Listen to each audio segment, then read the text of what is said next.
So, sociological methods, starting with types of data. This is page 54 of our textbook. Primary and secondary data. Sociologists have two sources of data available to them: information they have generated themselves for their own specific research purposes, primary data, and already existing data which has not specifically been created for sociological purposes, secondary data. So here is an important difference between the two types of data. Primary, generated by the sociologists themselves from sources around them. Now that needs to be direct sources. If they go into something which is more historical, which is already there, then that becomes secondary data. So for example, there may already have been data collected on your topic which you utilise in your research, but that's secondary data because we can't be absolutely certain of questions that were asked, researcher bias that was maybe in there, and these different types of issues. So whilst it may look like it supports your research completely, it maybe isn't specific enough because it's secondary data and there were different issues surrounding it.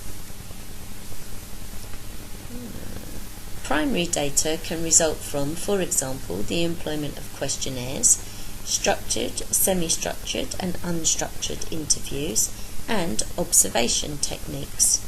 Secondary data can be more or less anything else: statistics produced by the state, for example census data, and by private companies, and also letters, diaries, newspapers, books, television, where the study of the mass media is called content analysis, and so on.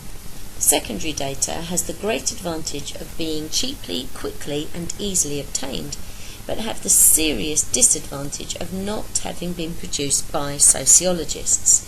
They are therefore unlikely to match sociologists' requirements exactly. Sociologists are wary, for example, of using uncritically statistics produced by civil servants. Both primary and secondary data can be quantitative or qualitative in form. Okay, so let's just think very quickly about this difference between secondary and primary data. Okay, with primary data we can be certain as a sociologist that the information we are getting relates directly to what it is we are looking at. However, the questions that we ask, we have to be really careful about making sure that there's no bias in those questions, pushing people towards the answers. There is no point in doing research if you already know the answer. There are many times when I read things in the newspapers here where a research has been carried out, and the results I read and I think, I could have told you that if you'd have asked me.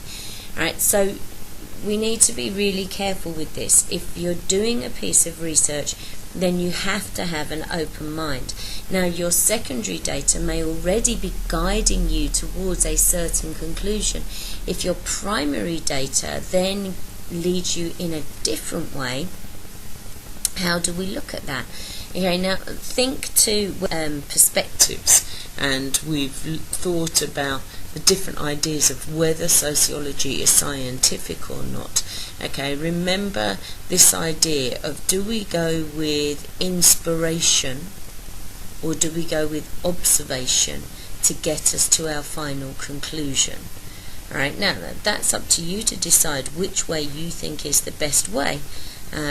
But we have to consider this idea of, if we already think we know the answer, why are we doing that research, or do we want to come up with something new? Now again, this goes back to that idea of big science. Okay, why are certain scientific issues considered to be more important? Because the government or companies that have a lot of money want those things to be researched to prove that they are the right things to do. So it's very difficult to have this completely unbiased sociological research. Right, let's look at quantitative and qualitative data.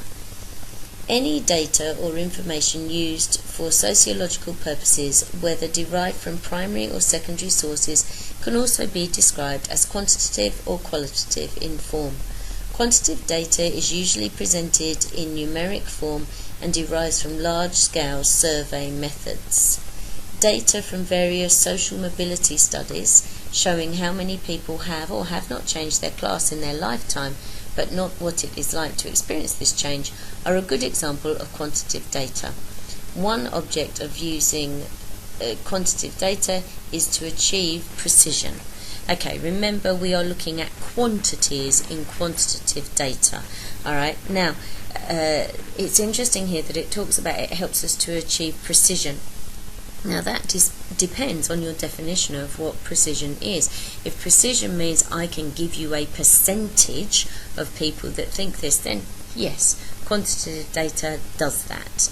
Okay, but if precision means getting into the minds and of what a person is thinking precisely, then quantitative data doesn't do that. So again, be very careful in the terminology you use. Qualitative data deals directly with people's experiences as well as their feelings about and interpretations of the situations they find themselves in. Okay, so for me, this is the quality of how someone perceives something, so therefore it is qualitative data. Okay, that's just the way that I remember to learn, to remember that what these different things are. This generated through in-depth contact with sociologists, whether by in-depth or through and will normally appear in transcripts of conversations. The term ethnography is often used to refer to studies that generate an in-depth understanding of the way of life of an individual group. Sociologists working from within the positivist tradition often use quantitative data because of its numeric form, allowing trends, patterns and correlations to be identified, whereas sociologists working within the interactionist tradition may be wary of such claims and in any case see greater validity in qualitative data, allowing them a more detailed understanding of the small groups and individuals they study. Okay, so you can see then, not only are there these different types of data, but they also match with different schools of thought.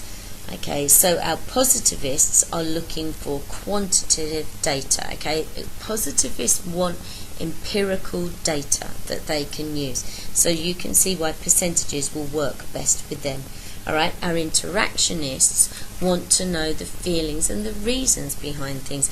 That that contact between people and the difference that makes to them. So therefore quantitative data is much more important for them.